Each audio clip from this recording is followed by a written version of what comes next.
Bonjour, voyons aujourd'hui comment corriger le contrôle de géométrie sur les chapitres G0 à G3 que vous aviez à déposer lors de la semaine du 23 au 29 mars. Alors, nous n'allons pas corriger chacune des copies, mais je vais prendre la copie d'un ou d'une de vos camarades et à partir de cette copie, nous allons essayer d'identifier les erreurs et ce qui a été très bien fait. Alors, c'est plutôt une bonne copie que j'ai pris ici pour avoir moins de choses à corriger pour que ce soit un peu plus rapide. Alors, prenons le premier exercice. Un premier exercice s'intitulait Vocabulaire et main levée. On vous demandait de compléter d'abord une série de phrases, puis dans le deuxième temps de réaliser la figure à main levée de la situation décrite ci-dessus. Donc un cercle de centre O, de diamètre AB, la médiatrice et coder la figure. Alors, première remarque, quand vous prenez un exercice, ayez généralement une lecture rapide de l'intégralité pour voir si éventuellement il n'y a pas des petites aides dans la deuxième partie. Vous voyez, par exemple, ici, dans la deuxième partie, il y a du vocabulaire qui est rappelé. Le cercle de centre O, le diamètre AB, la médiatrice. Voilà. Donc, ça peut éventuellement nous aider pour le texte à trous. De plus, pour remplir ici ce texte à trous, c'est une situation de géométrie, donc il pourrait être utile d'avoir la figure. Donc pourquoi pas éventuellement faire d'abord la figure et ensuite répondre au texte à trous. Alors c'est ce que nous allons faire éventuellement. Alors ici, je réalise la figure. C'est toujours un cercle de centre O, à main levée. Donc un cercle de centre O, le diamètre AB, donc le diamètre AB qui a été tracé ici, donc le segment qui relie deux points du cercle et qui passe par le centre du cercle, et la médiatrice de ce segment AB, donc qui passe par le milieu du segment AB et qui coupe perpendiculairement. Alors, la seule petite chose que l'on pourrait éventuellement rajouter au niveau des annotations, c'est que si on vous demande de coder ici coupé perpendiculairement, il faudrait rajouter ce petit codage pour indiquer qu'on a bien coupé au milieu. Même si effectivement, normalement, il va de soi que pour un diamètre AB, le milieu est forcément le centre du cercle, donc le point O. Néanmoins, comme ici on vous demande le codage, il faut bien rajouter à la fois l'angle droit, montrer que la médiatrice a coupé perpendiculairement le segment AB, et le codage qui indique que ça a coupé au milieu. Alors, prenons à présent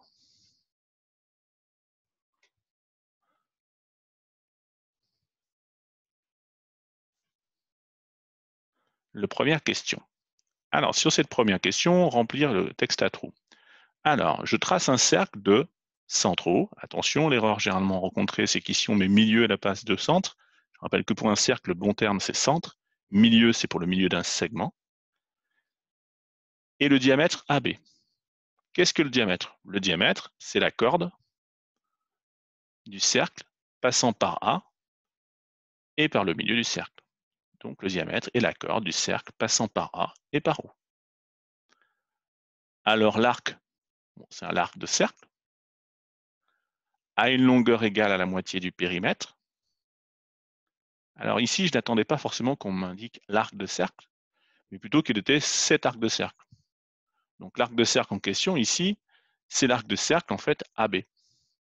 Néanmoins, j'accepte quand même cette question, parce qu'elle n'est pas fausse. Hein. Alors l'arc de cercle a une longueur égale à la moitié du périmètre. Ça manque un peu de précision. Ce que j'attendais de vous, c'était en fait l'arc AB. On rappelle qu'un arc de cercle, ça se note avec une petite courbe au-dessus. Très facile avec ce stylo.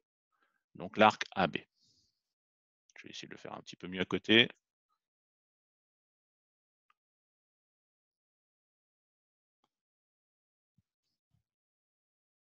Voilà, un peu mieux.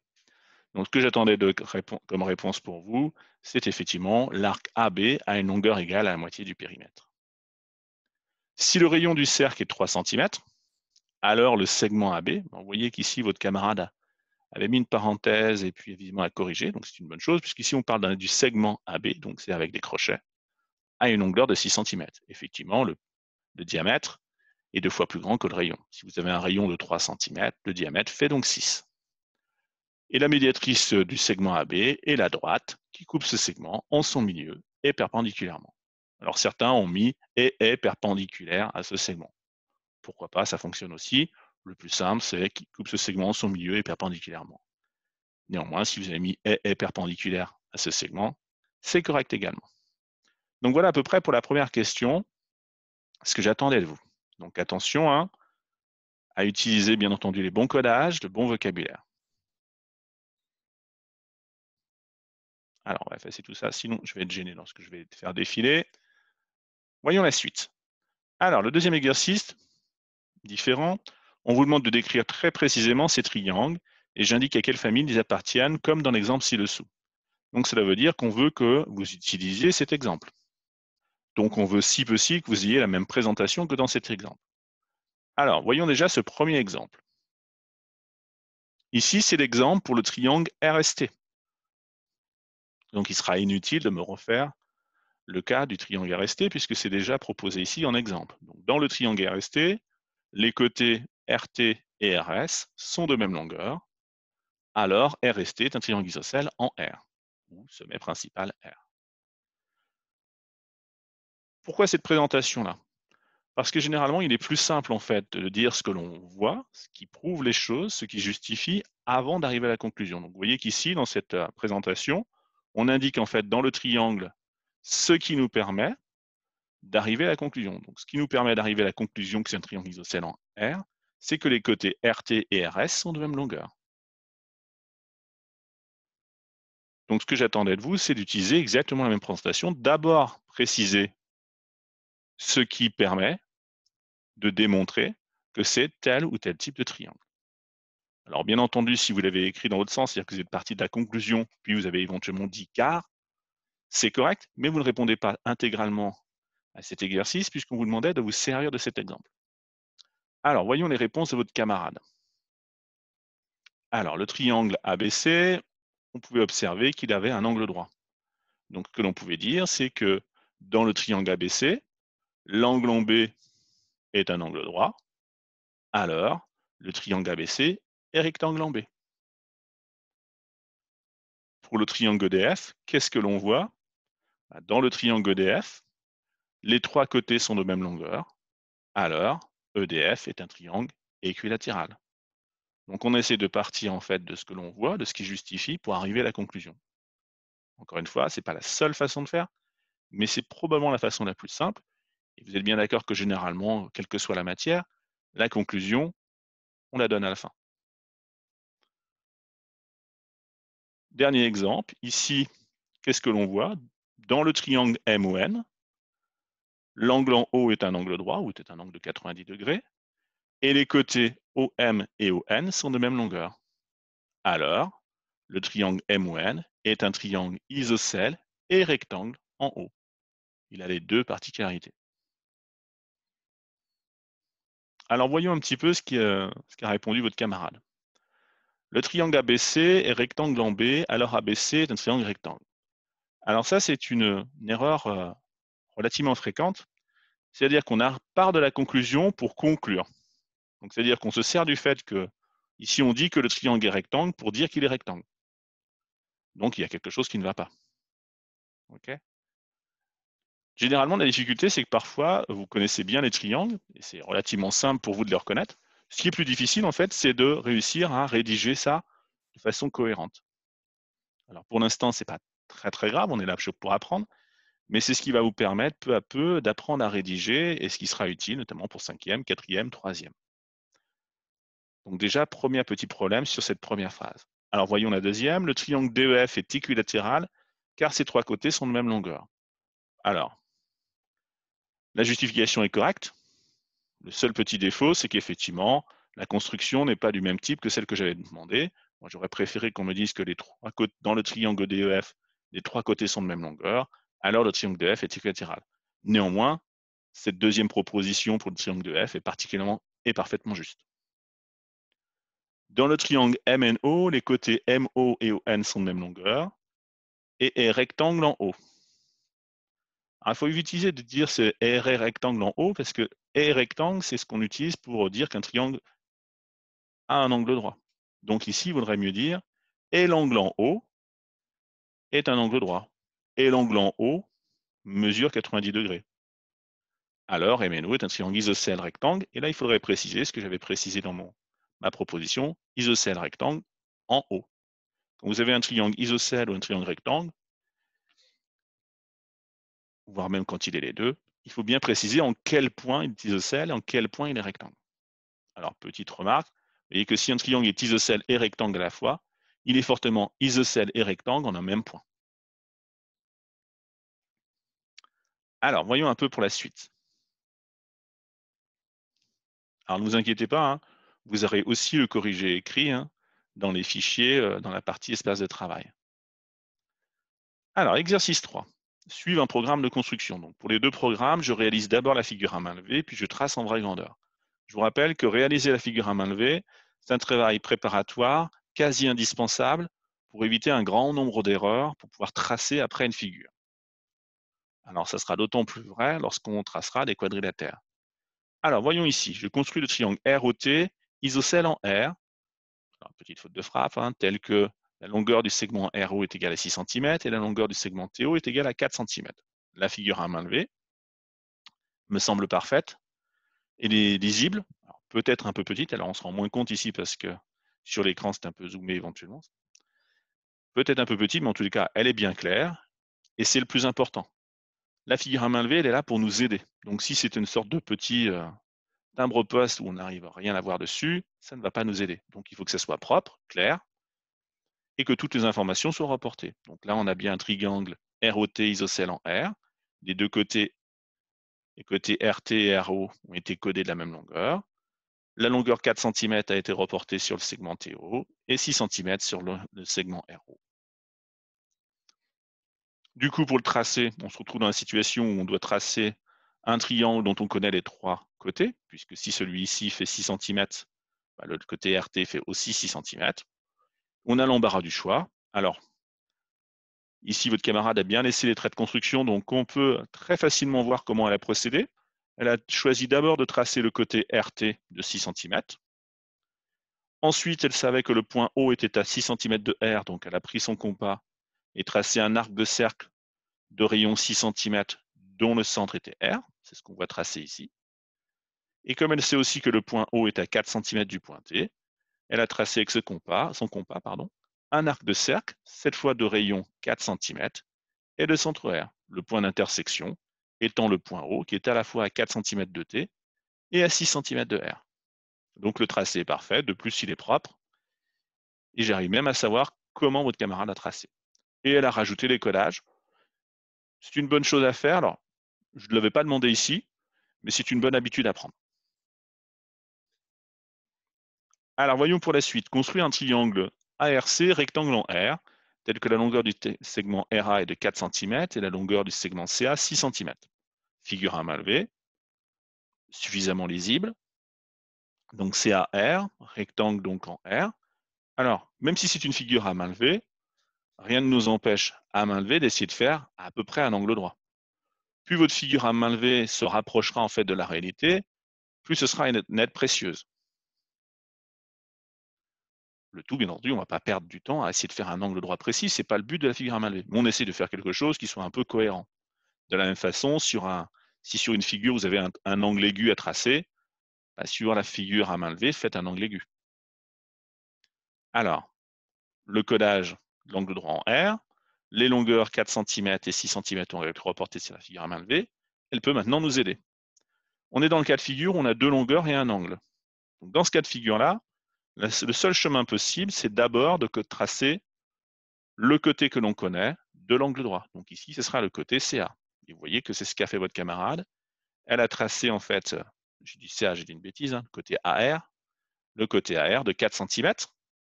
Ensuite, avec son écart probablement, votre camarade a tracé l'angle droit. Donc ici, ces traits de construction, c'est tout simplement la perpendiculaire au segment AR qui passe par R. Et enfin, on sait que le point C est à 6 cm de A. Donc on prend un arc de cercle de rayon 6 cm, dont le centre est A. Et là où cet arc de cercle va couper ce trait de construction que nous avions tracé précédemment, ce sera le point C. Donc vous voyez, c'est ce qui a été fait, ce segment. Puis, probablement cette partie-là, ce trait de construction perpendiculaire à AR en R, et l'arc de cercle de rayon 6 cm, puisqu'on sait que C est à 6 cm de A. À chaque fois que vous êtes dans une situation où vous savez à quelle distance se trouve un point par rapport à un autre, vous savez qu'il est forcément sur le cercle dont le rayon correspond à la distance entre les deux points. Le compas, hein, c'est un instrument qu'on utilise depuis bien longtemps sous une forme ou une autre, justement pour reporter des distances ou pour trouver des points qui sont à égale distance d'un autre. Alors, dans l'exercice 4, de nouveau un exercice de construction, il fallait reproduire cette figure. Donc, c'est un rectangle. Et on reconnaît un rectangle, c'est un quadrilatère, 4 côtés, 4 angles droits, donc c'est un rectangle. Au niveau des informations, on connaît un des côtés et on connaît la diagonale. Bon, en fait, on connaît aussi deux côtés, puisqu'on sait que comme c'est un rectangle, le côté DC aura la même longueur que AB.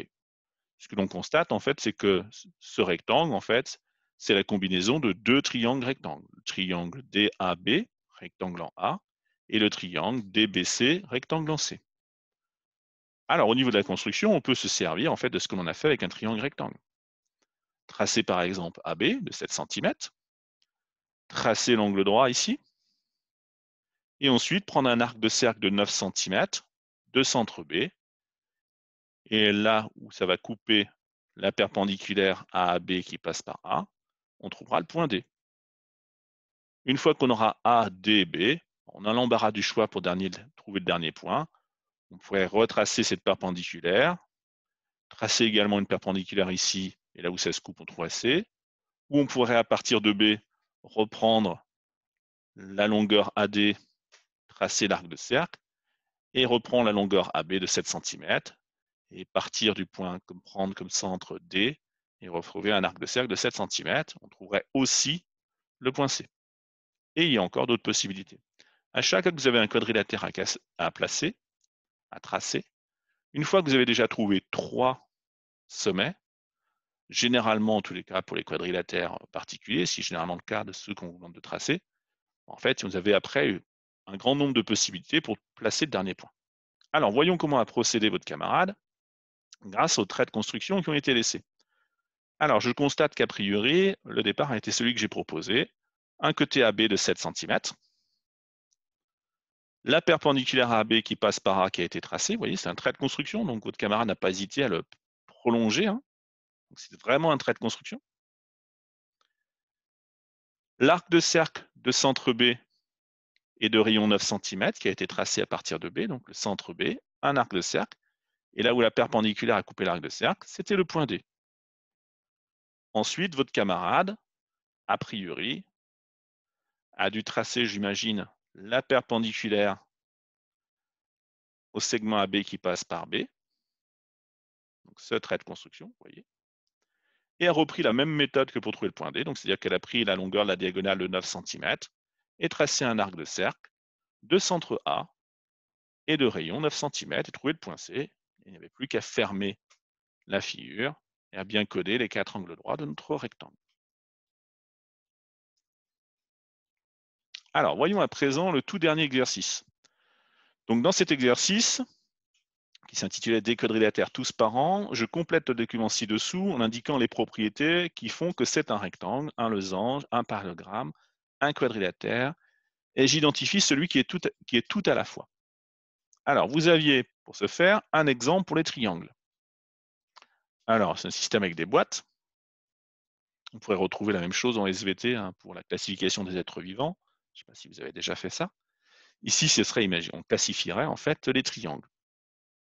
Alors, les triangles sont des figures fermées à 3 côtés. C'est l'ensemble des triangles. Les triangles isocèles, je possède 2 côtés de même longueur. Si je suis un triangle rectangle, je possède un angle droit. Si je suis un triangle équilatéral, c'est que j'ai déjà 2 côtés de même longueur, mais qu'en plus j'en ai 3. Donc c'est pour ça qu'il se trouve à l'intérieur du rectangle des triangles isocèles. Donc je possède 3 côtés de même longueur, je suis un triangle équilatéral. Ici, j'ai à la fois un angle droit et que en plus je suis isocèle, je suis un triangle isocèle rectangle, et donc je suis à l'intersection des triangles rectangles et des triangles isocèles. Alors, en utilisant ceci, comment faire pour les quadrilatères et compléter? Alors, voyons ce qu'a proposé votre camarade. Polygone à 4 côtés, pourquoi pas. J'aurais pu dire figure fermée à 4 côtés, ça marche très bien. Parallélogramme, alors quadrilatère qui a ses côtés de même longueur 2 à 2 et qui sont parallèles. Alors, votre camarade a essayé de mettre deux informations, mais il manque quelque chose, que si on met quadrilatère qui a ses côtés de même longueur 2 à 2, on ne sait pas si ce sont les côtés consécutifs qui sont de même longueur ou les côtés opposés. Donc on pourrait dire je suis un quadrilatère qui a ses côtés opposés de même longueur. Et pour cette propriété, il faudrait rajouter que je suis un quadrilatère non croisé. Donc la propriété qu'on a plutôt vue dans le cours, c'était parallélogramme, donc un quadrilatère qui a ses côtés opposés parallèles 2 à 2. Okay, je vous invite à revoir dans le cours ou à revoir tout simplement sur le corrigé écrit. Donc pour cette petite justification, là, il y a un petit problème. Voilà, il aurait mieux valu tout simplement dire parallélogramme, je suis un quadrilatère qui a ses côtés opposés parallèles 2 à 2. Okay, là, il y a eu une tentative d'utilisation d'une autre propriété, mais pour l'utiliser, il faut rajouter l'information quadrilatère non croisé et bien préciser que ce sont les côtés opposés. Alors, pour la partie losange, je suis un quadrilatère à 4 côtés égaux. Oui. Où mes 4 côtés sont de même longueur. Pourquoi pas. Rectangle, parallélogramme à 4 angles droits. Alors, c'est pas faux, mais il n'est même pas la peine de réutiliser parallélogramme, puisque de toute façon, nous sommes dans la boîte des parallélogrammes. Donc, dans ce système en boîte, j'ai juste à rajouter, j'ai 4 angles droits. Et enfin, les quadrilatères qui ont toutes les propriétés de tous les quadrilatères particuliers, ce sont les carrés, puisqu'effectivement, les côtés opposés sont parallèles 2 à 2. Effectivement, ils possèdent 4 angles droits. Et effectivement, ces 4 côtés sont de même mesure. Donc, effectivement, c'était bien un carré. Voilà. Vous aurez le corrigé écrit pour pouvoir mieux, éventuellement, pour compléter cette partie visio. Je vous invite, bien entendu, comme à chaque fois, à revenir sur ce que vous avez fait et à corriger notamment à partir de la partie écrite ce qui doit être corrigé. Et à bien analyser quelles sont les erreurs qui ont été commises, est-ce que ce sont des codages, est-ce que ce sont des formulations, etc. OK ? Je vous remercie. Bonne journée.